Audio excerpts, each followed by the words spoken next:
Hi, I'm Bella Williams, and today we're going to be talking about the Egyptian Empire. I'm going to be diving into the political and economic aspects of the empire. Leaders and elites, Hatshepsut was the first female ruler and was a pharaoh. She promoted trade between Eastern and Mediterranean lands. Thutmose III took over once he was old enough and was in his adulthood and rules as her stepson.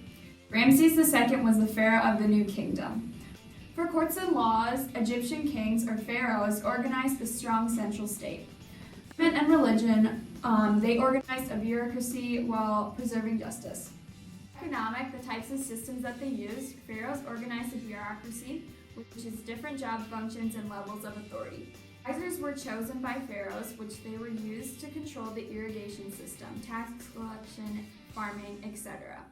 New opportunities to the merchant class.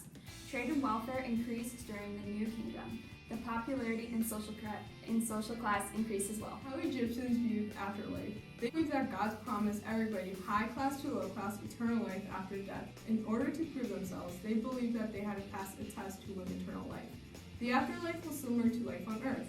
In believing so, they buried the dead with everything they could use for eternity. Mummification was then used to give the soul the function of the body. The Egyptian gods. Pharaohs played a key role in the government and religion. Egyptians believed that each pharaoh was a god.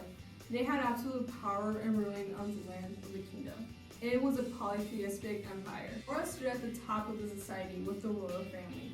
Then it was the government officials and priests. Then it was a small class of merchants and artists. Last was the largest class in society, which was peasants who worked on the land. Classes became more fluid as trade and welfare had increased. Trade allowed merchants class to expand. Most people were peasant farmers, many were slaves. They spent their days working the soil and repairing the dikes. Peasant men were expected to serve the pharaohs, laboring to build palaces, temples, and tombs. Women spent much of their time raising children, collecting water, and preparing food. Writing. The Egyptian empires developed 3 different ways to write. Hieroglyphics, which uses symbols and pictures. Hieratic, like our everyday writing.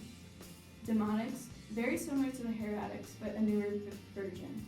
Some things they would write about are hymns, prayers, proverbs, and love letters. They also wrote stories about war and folk tales. Egyptians knew a lot about medicine, astronomy, and math. The Egyptian physicians believed in different kinds of magic. They performed complex surgeries, used plants for healing and medicine. Astronomers mapped out the constellations and charted the movements of planets. Egyptians used geometry to find the exact size and location of each stone to create the pyramids.